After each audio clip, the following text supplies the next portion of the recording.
आज जो हमारे गेस्ट हैं यहाँ पर पीछे बैक स्टेज पर, वो इंडिया की टॉप एडटेक कंपनीज में से एक कंपनी के फाउंडर हैं। आप लोगों ने नाम सुना होगा, उत्कर्ष क्लासेस जोधपुर।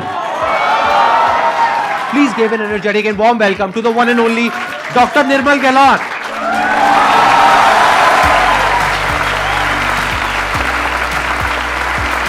आइए सर। नमस्कार।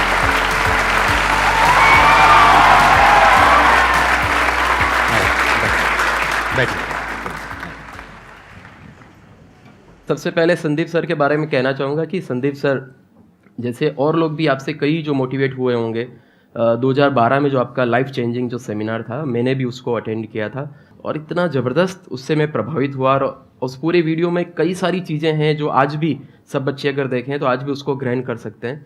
लेकिन उसमें जो लास्ट में जो आप कहते हैं ना कि देखिए आज तुम्हारे अंदर एक भूख है कुछ करने की, कुछ बढ़ने की, लेकिन लाइफ में एक दिन ऐसा आएगा कि तुम्हें जितना चाहिए उससे तुम्हारे पास में कुछ ज़्यादा होगा, उस समय तुम किसी भूखे की, गरीब की मदद कर देना।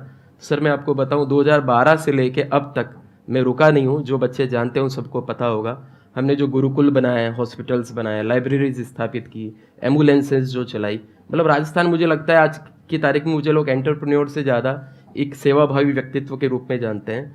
और वो जो 2012 में जो मैंने आपका वो वीडियो देखा, मतलब उस समय जब लास्ट में जब आप बोलते हैं कि मैं हाथ जोड़ के मांगता हूँ आप सबसे, तुम्हारी देना चाहो, इच्छा हो तो देना, नहीं तो नहीं देना, मतलब उस समय मैं पूरा वीडियो देखते हुए इतना भावुक था कि यार बंदा जो मांगेगा ना उसको देंगे। लेकिन जब आपने ये मांगा किसी की भलाई कर लेना, मदद कर देना, मतलब इतना टच हुआ कि मतलब उसको शब्दों में बयान नहीं कर सकते।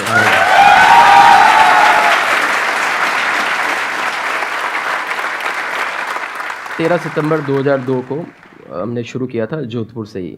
एक घर लिया था जिसमें 2 कमरे थे, रसोई थी, जो टेबल जो होती है काउंसलिंग की टेबल, वो मेरी स्टडी टेबल थी, वही मैं लेके आया था। और जो रसोई का किचन का जो प्लेटफॉर्म होता है वहीं पे हमने कंप्यूटर रख के, और मेरा छोटा भाई जो कंप्यूटर का काम जानता था उसको भी साथ लेके आए।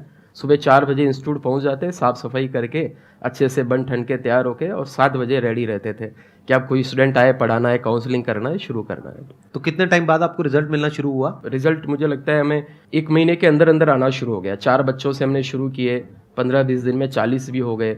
और जिस बिल्डिंग में मैंने शुरू किया था 2 महीने बाद में हमें वो चेंज करनी पड़ी, तो छोटी पड़ गई जगह। छोटी पड़ गई जगह। लेकिन स्पेशली मैंने देखा कोविड के टाइम पे जिस तरह से ऑनलाइन आपने जो ये ट्रांजिशन किया, जबकि ऑफलाइन देखा जाए तो आपका अच्छा खासा चल रहा था, आपको जरूरत नहीं थी ऑनलाइन ज़्यादा कुछ करने की, बट आप बड़े सही टाइम पे ऑनलाइन आए, जिसकी वजह से आई थिंक इतना आप एक्सपैंड कर पाए। फरवरी 2017 की बात है। हमारे एक ऑफिस बॉय जो है उसकी शिकायत एक सेंटर मैनेजर करता है कि सर ये आजकल सफाई में ध्यान नहीं देता है। मैं कहा क्यों, क्या करता है उस समय? कि सर उस समय बैठे बैठे यूट्यूब पे वीडियो देखा करता है। मेरे दिमाग में एकदम आया, हम तो वो इंटरनेट कैफ़े वाले ज़माने के लोग जहाँ 50-50 रुपये आधा घंटे के देते थे। मैंने सोचा यार ऑफिस बॉय जो है ये अफोर्ड कैसे कर पा रहा है। फिर पता चला कि उसने लाइन में लग के सप्ताह पहले जियो की सिम खरीद ली थी और रोज का उसको डेटा फ्री था, 1 GB डाटा फ्री मिल रहा है। राइट। बस वहीं से माइंड स्ट्राइक किया कि यार ये जो है कुछ बड़ा बदलाव आने वाला है। तो उस समय हमारा एकदम तुरंत आया कि अब हमें भी स्टूडियो बनाना है और इस फील्ड में अब आगे जाना है। ऑनलाइन एजुकेशन जो है ये आने वाले दिनों में विद्यार्थी जो है अगर गाना सुन सकता है, मूवी देख सकता है, तो निश्चित रूप से आने वाले दिनों में एजुकेशन भी जो है वो यूट्यूब चैनल के माध्यम से कर सकता है। तो वहाँ से फिर हमारा ऑनलाइन एजुकेशन का थॉट जो है वो स्टार्ट हुआ। और इसलिए मैं हमेशा कहता हूँ आइडिया कहीं से भी मिले उसको ले लीजिए। हमने एक ऑफिस बॉय से जो है वो आइडिया ले लिया। हमारे लिए तो आज वो भगवान की तरह है भाई कि उसने छोटी सी लापरवाही बरती, लेकिन उसने सही सही बता दिया कि भाई मैं किस कारण से इसमें जो है गड़बड़ कर रहा हूँ। वो ऑफिस बॉय है अभी भी आपके साथ? बिल्कुल बिल्कुल है, बिल्कुल है। अभी मैंने देखा कि आपका जो मेन चैनल है उत्कर्ष क्लासेस जोधपुर के नाम से, वहाँ पे 1 करोड़ सब्सक्राइबर्स पूरे हुए हैं अभी रिसेंटली। उसके लिए बहुत बहुत congratulation. Thank you sir, thank you. Basically क्या होता है, देखो ध्यान से समझना कि जो एंटरप्रेन्योरशिप होती है ना, उसमें क्या होता है कि कुछ मार्केट लीडर्स होते हैं, उसमें से बहुत सारे ऐसे प्लेयर्स होते हैं जो टाइम के साथ साथ खत्म हो जाते हैं। एक टाइम पे लीडर थे लेकिन 10-20 साल बाद वो खत्म हो जाते हैं, उनको कोई नहीं जानता है। और कुछ ऐसे होते हैं जो वक्त के साथ साथ बदलते रहते हैं। तो सर जो हमारे साथ बैठे हैं वो उनमें से एक हैं। इसमें करते हुए चैलेंजेस भी होते हैं। एडटेक में आप देखेंगे जनरली तो लोग टियर 1 टियर 2 सिटीज़ से हैं। मैं जोधपुर से हूँ, टियर 3 सिटी से। पिताजी मेरे टीचर रहे हैं, मुझे भी कहीं ना कहीं अंदर से था कि मैं पढ़ा सकता हूँ। और मैंने 9th क्लास से भी ट्यूशन पढ़ाया। जब मैं 9th में था तब मैंने 9th को पढ़ाया, मतलब मैंने अपनी पहली अर्निंग 9th क्लास से कर ली थी। तो मैं यूथ को सबको यही कहना चाहता हूँ कि ज़िंदगी में जो परीक्षाएं जो है वो आपकी स्कूल की, कॉलेज की, कंपटीशन की परीक्षा जो है वो बहुत ज़्यादा मायने नहीं रखती है। जीवन की एक परीक्षा वो अलग ही प्रकार की परीक्षा है। आज हमारी कंपनी में कई सारे IITian और सर्विस कर रहे हैं, हम नहीं कर पाए तो नहीं कर पाए, कोई दिक्कत नहीं।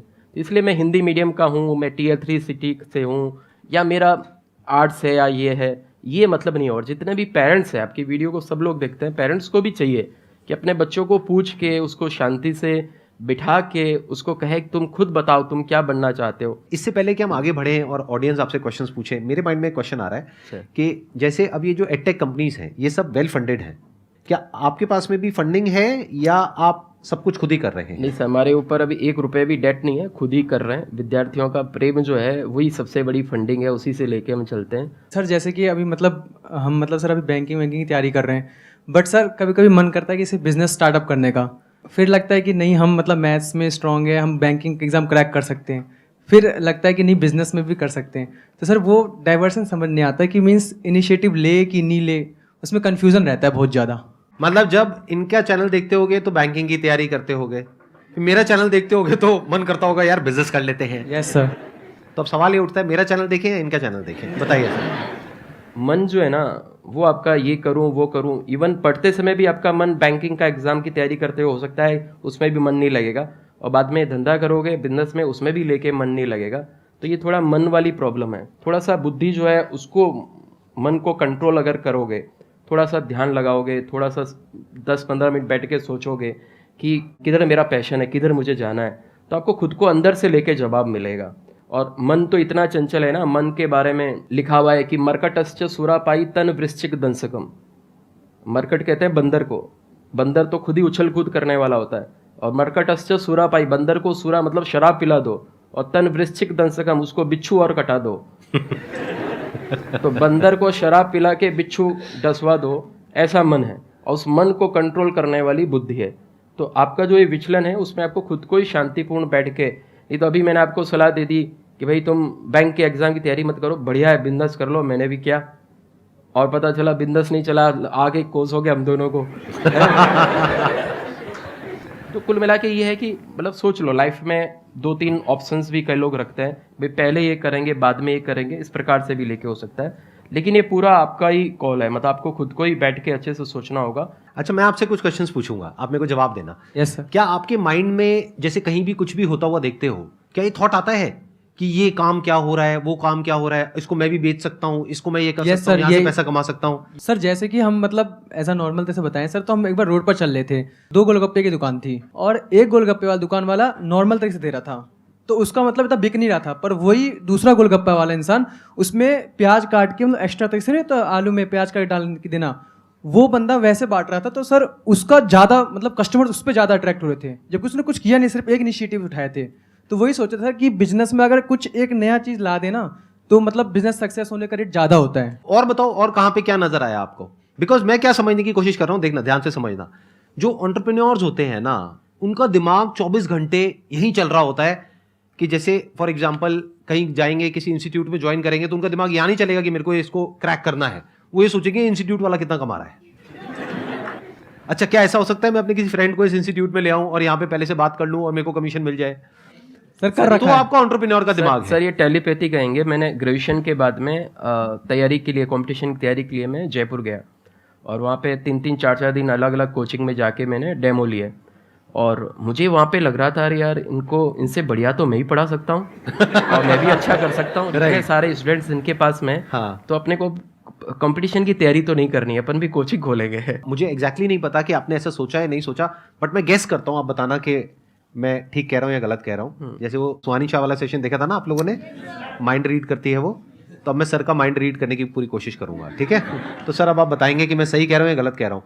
जिस वक्त आपने सोचा होगा, जब वो इंस्टीट्यूट्स में आप गए होगे अलग अलग कोचिंग में, और ये वो, पहले तो आपके माइंड में थॉट आया होगा कि इनसे बढ़िया मैं पढ़ा सकता हूँ, जो भी आपने खुद बताया। अब जो आपने नहीं बताया वो मैं बताने की कोशिश करता हूँ। आपके माइंड में ये भी थॉट आया होगा कि इन बच्चों को यहाँ से पढ़ने के लिए जोधपुर से वहां पे जाना पड़ता है। बिल्कुल बिल्कुल बोला सर ने।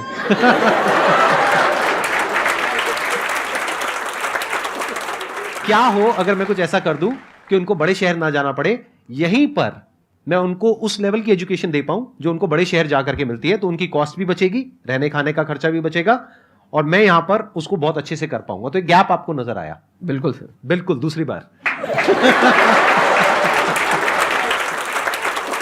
तो भाई साहब ऐसा है कि आपने जो क्वेश्चन पूछा है कि अगर तो आपका माइंड ऐसे ही चलता है, हर जगह आपको अपॉर्चुनिटी नजर आती है। जैसे दो तरह के लोग होते हैं, एक होते हैं उनके सामने भी ले जाकर के अपॉर्चुनिटी रख दोगे ना, वो कहेंगे अरे इसमें तो कुछ नहीं है, बेकार है, ये तो सब कर लेंगे, अरे इसमें क्या है, ये है वो है, वो 1000 कमियां निकाल देंगे। और अगर कोई ऐसी जगह है जहां पर के लोग हजारों कमियां निकाल रहे हैं, फिर भी आपको अपॉर्चुनिटी नजर आ रही है, आप कह रहे हो नहीं नहीं नहीं नहीं, देखो यहां पर तो बहुत कुछ हो सकता है।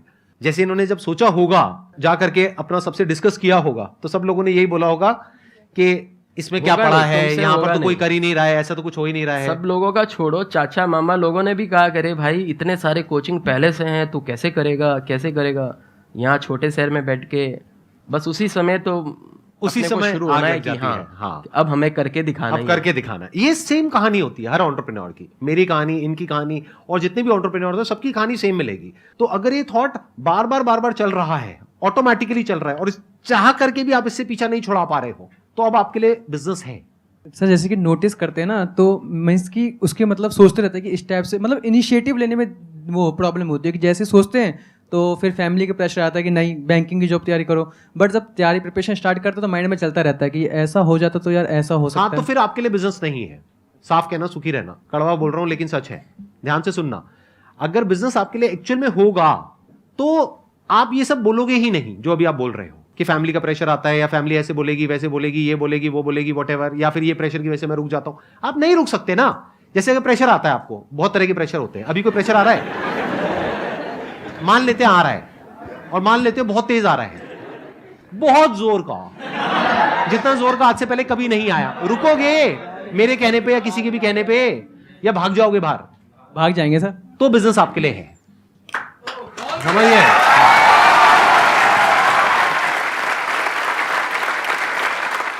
बिजनेस कब करना चाहिए? जब चाह करके भी आप खुद को रोक नहीं पा रहे हो, आपका दिमाग हट ही नहीं रहा है इस सब से, दिमाग में नंबर्स घूमते रहते हैं, दिमाग में 24 घंटे यही घूमता रहता है, ये क्या काम कर रहा है, ये कैसे पैसा कमा रहा है, ऐसे कैसे कमाई होती है, ये होती है वो होती है, ऐसे क्वेश्चन चल रहे हैं आपके माइंड में 24 घंटे। तो बिजनेस आपके लिए है। जीवन में वैसे कोई भी काम करना है ना, तो सफलता के लिए 5 चीज़ें चाहिए। भगवान श्री कृष्ण ने गीता में 18वें अध्याय के 14वें श्लोक में कहा है, अधिष्ठानम तथा कर्ता कर्णम च पृथक विधम विविधाश्च पृथक चेष्टा देवम चेवात्र पंचमम। अधिष्ठानम तथा कर्ता, सबसे पहले अधिष्ठान मतलब फाउंडेशन। आपका उद्देश्य क्लियर होना चाहिए कि मुझे क्यों करना है, क्या करना है, कैसे करना है, ये सब दिमाग में क्लियर होना चाहिए। अधिष्ठानम तथा कर्ता, ये क्लियर किसको होना चाहिए? कर्ता मतलब खुद को, करने वाले को होना चाहिए। फिर तीसरा है कर्णम च पृथक विधम, कर्णम में अपनी जो सारी इंद्रियां भी हैं, कर्णम में उपकरण जितने भी हैं वो सब भी। चौथा मैंने क्या बताया? विविधाश्च पृथक चेष्टा, विविध प्रकार की अलग अलग चेष्टाएं करनी पड़ेगी। और फिर 5वां है देवम कृपा, ईश्वर की कृपा भी साथ में लेके चाहिए। वैसे जो 4 काम जो अच्छे से करता है उस पर देव कृपा जो है वो ऑटोमेटिक हो ही जाती है। तो ये सबको ध्यान रखना। क्या बात। सर मैं आपसे जानना चाहूंगा, based upon your entire experience of life, ये जो लोगों की एज ग्रुप है वो अराउंड 20 साल के आसपास है, इनको सिर्फ एक सलाह देनी हो तो वो सलाह क्या होगी सर? सर अपने अपने एक लाइफ चेंजिंग सेमिनार में जो लास्ट में जो कहा था ना कि ज़िंदगी ऐसी जीनी है हर तरीके से कि लास्ट में जाते हुए कहो कि वाह मज़ा आ गया। इसी में एक लाइन और मैं ऐड करूँगा, इतनी ज़बरदस्त तरीके से, इतनी शानदार तरीके से जीनी है, ईमानदारी से जीनी है, शुचिता के साथ जीनी है, लोगों की भलाई करते हुए जीनी है, जो भी काम करना है उसको पूरा प्रामाणिकता के साथ काम करना है। ईश्वर ने ये शरीर दिया है, इस शरीर का अच्छे से पालन पोषण करना है। ईश्वर ने हमें माता पिता दिए हैं, जो कुछ दिया है वो ईश्वर ने दिया है ना। नौकरी जो है वो भी हमें ईश्वर देगा, उसके लिए हमें जम के मेहनत करनी है। नौकरी मिलने के बाद में वहाँ पे पूरी ईमानदारी के साथ काम करना है। और मन में ये रखना हमें कि हम सबको ईश्वर ने यहाँ पे एक रोल निभाने के लिए भेजा है, एक पारी खेलने के लिए भेजा है, और वो रोल निभा के वो पारी खेल के वापस हमें लौट जाना है। और जब हम लौटें ना, तो लौटते समय जब हम पीछे मुड़ के अपनी ज़िंदगी को देखें तो खुशी के आंसू जो है उस समय आपके आए, दुख के पश्चाताप के वो आंसू आपको नहीं आए। और जब आप यहाँ से विदा हो तो देवता लोग जब आप पारी समाप्त करके जब जाओ अपना बैट लेके और मुस्कुराते हुए शतक मार के, तो सारे देवता लोग जो है जम के ताली बजाए, वाह शाबाशी दे बंदा, क्या गजब की पारी खेल के आया है। क्या बात है, बहुत बढ़िया। Thank you so much sir.